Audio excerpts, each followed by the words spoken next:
Hello and welcome students, Gyanjyoti coaching সেন্টারের পক্ষ থেকে তোমাদের সকলকে আরও একবার স্বাগত। আমি ইয়াসমিন, আমি তোমাদের ইউনিভার্সিটির আন্ডারে এডুকেশন সাবজেক্টটি নিয়েই তোমাদেরকে পড়ানোর, গাইড করার, বোঝানোর চেষ্টা করছি। আশা করছি অল্প কিছু হলেও তোমরা আমার থেকে শিখতে, জানতে, বুঝতে পারছো। তোমাদের যে সমস্ত সিলেবাস এবার সেকেন্ড সেমিস্টারে প্রোভাইড করা হয়েছে তার প্রত্যেকটি টপিক কিন্তু আমি যতটা সহজ ভাষায় সম্ভব হয় তোমাদের সামনে তুলে ধরার চেষ্টা করি এবং আশা করি তোমরাও ততটাই সহজভাবে সেগুলিকে অ্যাকসেপ্ট করছো। দেখো, তোমরা যারা ক্যামেরার ওপাশ থেকে দেখছো এবং চাইছো আমাদের সাথে যুক্ত হবে, আমাদের কাছে পড়বে এবং তার জন্য কি করতে হবে ভাবছো, দেখো ভীষণ ইজি একটা কাজ করতে হবে, আমি বলে দিচ্ছি। দেখো শুনে নাও, কর্নারে দুটো নাম্বার তোমরা দেখতে পাচ্ছ, 7076398606, 6295916282। এই নাম্বার দুটি আমাদের জ্ঞানজ্যোতি কোচিং সেন্টারের হেল্পলাইন নাম্বার। এই দুটি নাম্বারের মধ্যে যে কোনো একটি নাম্বারে কল করে তোমরা তোমাদের সাবজেক্টসগুলি নিয়ে আমাদের সাথে যুক্ত হয়ে যেতে পারবে। আচ্ছা দেখো, এই ক্ষেত্রে আমি কোর্স ফিটা না একটুখানি বলে দিই। কোর্স ফি কিন্তু আমাদের বেসিক্যালি 999 টাকা থাকে, কিন্তু তোমাদের এখানে দেখো অনলি ফর মার্চ মান্থ, এই মার্চ মাসের মধ্যে তোমরা যারা আমাদের সাথে যুক্ত হবে, অ্যাডমিশন নেবে, এই 999টার থেকে কিন্তু শুধু 99তে চলে আসছে। খুব সুন্দর একটা অফার তোমরা পাচ্ছ, এত ভালো একটা কোর্স পেয়ে যাচ্ছ ওর বিনিময়ে। সেজন্য যত তাড়াতাড়ি সম্ভব হয় মার্চ মাসের মধ্যে তোমরা অ্যাডমিশনটা নিয়ে নিও, কারণ কোর্স ফি কিন্তু একদম 999 থেকে 99 টাকায় চলে আসছে, ঠিক আছে?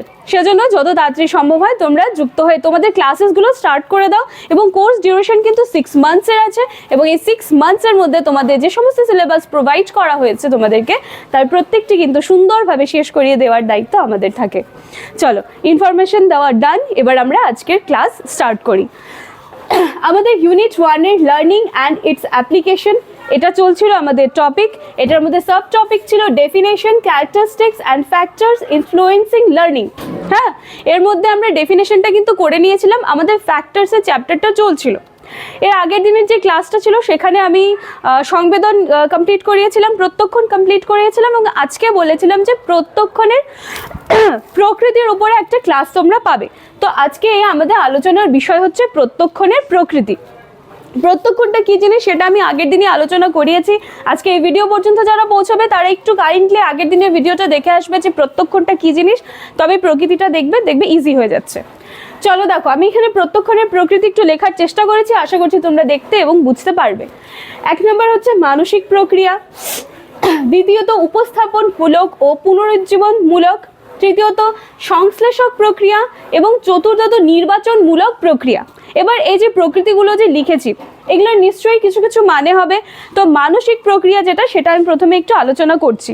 দেখো, প্রত্যক্ষণ হচ্ছে একটি মানসিক প্রক্রিয়া, যেটা কিসের মাধ্যমে ঘটছে, যেটা কিন্তু সংবেদনের মাধ্যমে ঘটে। এর আগের দিন ক্লাস নিতে গিয়ে আমি একটি উদাহরণ তোমাদের দিয়েছিলাম যে একটি ছেলে রাস্তা দিয়ে হেঁটে যাচ্ছে এবং হেঁটে যেতে যেতে দেখলো যে রাস্তায় একটা বস্তু পড়ে আছে। সে যখন আরেকটু কাছে গিয়ে দেখছে তখন দেখলো যে সেখানে একটা দড়ি পড়ে আছে। তার মানে কি হচ্ছে, সে সেই জিনিসটাকে আরো ক্লিয়ারলি জানতে পারছে। এবং কিসের মাধ্যমে জানতে পারছে, সেই জিনিসটাকে যখন সে চোখ দিয়ে দেখেছে। এবং চোখ আমাদের কিসে সাহায্য করছে, আমাদের দর্শনে সাহায্য করছে। এবং চোখ কিন্তু আমাদের পঞ্চ ইন্দ্রিয়ের মধ্যে একটি, এবং এই পঞ্চ ইন্দ্রিয়গুলোই কিন্তু আমাদের সংবেদনে সাহায্য করে। তাহলে এই যে প্রত্যক্ষণটা যে আমাদের মানসিক প্রক্রিয়া, সেটা কিসের মাধ্যমে হচ্ছে, সেটা সংবেদনের মাধ্যমে কিন্তু হচ্ছে। তাহলে এটা হলো মানসিক প্রক্রিয়া। কেন বলছে, কারণ প্রত্যক্ষণ হচ্ছে একটি মানসিক প্রক্রিয়া এবং এটি কিসের মাধ্যমে হচ্ছে, সংবেদনের মাধ্যমে ঘটছে, ঠিক আছে? দেখো, 2 নম্বর আছে উপস্থাপনমূলক ও পুনরুজ্জীবনমূলক। এটা কেন বলছে, এটারও একটা কারণ আছে। বলছে যে প্রত্যক্ষণ হলো উপস্থাপনমূলক এবং পুনরুজ্জীবনমূলক প্রক্রিয়া। কেন বলা হয়েছে, কারণ প্রত্যক্ষণ হচ্ছে কোনো একটা বস্তুকে অর্থপূর্ণভাবে সবার সামনে উপস্থাপন করে এবং পুরনো যেই কোনো স্মৃতি আছে সেটাকে কিন্তু আবার জাগিয়ে তুলতে সাহায্য করে। যেটা আমি আবার উদাহরণের মধ্যে দিয়ে বললাম যে প্রত্যক্ষণ কি করছে, কোনো একটা বস্তুকে অর্থপূর্ণভাবে তোমার সামনে তুলে ধরছে, ঠিক আছে? সে যে দূর থেকে কি দেখেছে, একটা দড়ি দেখেছে না সাপ দেখেছে, সেটাকে অর্থপূর্ণভাবে তোমাদের সামনে তুলে ধরছে। তো তুলে ধরাটা হচ্ছে তোমাদের উপস্থাপনমূলক। এবং যখন পুরনো কোনো স্মৃতিকে, পুরনো কোনো মেমোরিকে আবার যখন জাগিয়ে তুলছে বা আবার যখন তাজা করে তুলছে, যেটা আমরা বলবো চলতি ভাষায়, সেটাই কিন্তু হচ্ছে আমাদের পুনরুজ্জীবনমূলক, ঠিক আছে? দেখো 3 নম্বর হচ্ছে সংশ্লেষক প্রক্রিয়া।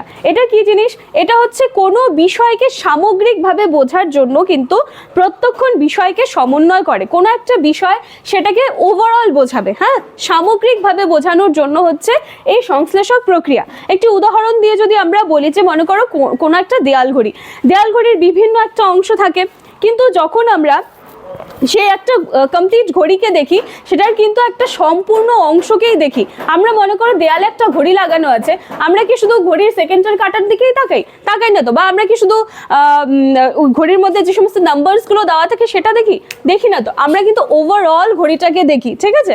তো সেটাই হয়ে গেল সংশ্লেষক প্রক্রিয়া। এবং 4 নম্বরে আছে নির্বাচনমূলক প্রক্রিয়া, মানে নির্বাচন করবে। দেখো নির্বাচনমূলক প্রক্রিয়াটা কি? প্রত্যক্ষণ যে জিনিসটা, সেটা হচ্ছে বাহ্য জগতের নানান ধরনের উদ্দীপক থাকে।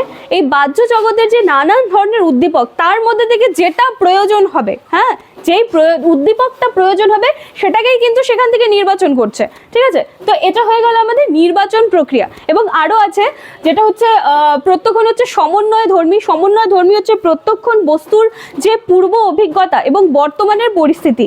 পূর্বর কোনো একটা বস্তু বা কোনো একটা বিষয়ে তোমার পূর্বে অভিজ্ঞতা হয়েছে এবং বর্তমানেও হচ্ছে একটা পরিস্থিতি থাকলে, সেই পূর্বের অভিজ্ঞতা আর বর্তমানের পরিস্থিতি এই দুটোকে মিক্স করছে, এই দুটো সমন্বয় করছে।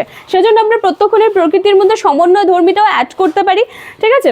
তো এই ছিল আমাদের আজকের ক্লাস, প্রত্যক্ষণের প্রকৃতি। এর পরের দিনের ক্লাসে আমরা এর যে ফ্যাক্টরসগুলো আলোচনা করছি, নেক্সট যে ফ্যাক্টরসটা সেটা নিয়ে আলোচনা করব। তো তোমরা প্রত্যক্ষণের ওপর কিন্তু 2টা ক্লাস পেলে, যে প্রত্যক্ষটা কি জিনিস সেটা কনসেপ্টে ক্লিয়ার হলো, এবং প্রত্যক্ষণের প্রকৃতিটা কি সেটা আজকে আমি ক্লিয়ার করে দিলাম। আজকের ভিডিওর টপিক এটাই ছিল। ভিডিওটা ভালো করে দেখবে, এবং আমি আবারও বলবো যে যারা প্রত্যক্ষণের প্রকৃতি আজকে এই ক্লাসটা এসে পৌঁছাবেন, নাও বুঝতে পারো, সেজন্য আগে একটু প্রত্যক্ষটা কি জিনিস সেটা কনসেপ্টে ক্লিয়ার করবে, এবং সেটা কনসেপ্ট ক্লিয়ার করার জন্য কি করতে হবে, আমার আগের দিনের ভিডিওটা দেখে আসতে হবে। তো চলো আজকের ভিডিওটি এইটুকুই থাকছে। ভালো লাগলে লাইক, কমেন্ট, শেয়ার, সাবস্ক্রাইবের আশা রাখলাম। ভিডিওটা নিজে দেখবে এবং নিজেদের ফ্রেন্ড সার্কেলের মধ্যেও ভিডিওটা শেয়ার করে দেবে। এবং তোমরা যদি আমাদের সাথে যুক্ত হতে চাও, আমি বলেই দিলাম এর সলিউশনটা কি। আর দেখো এই এত সুন্দর অফার কিন্তু এরপর পরবর্তীতে নাও পেতে পারো, সেজন্য যত তাড়াতাড়ি সম্ভব হয় আমাদের সাথে যুক্ত হয়ে যাও। চলো আজকের ভিডিও এটুকুই থাকছে। Thank you.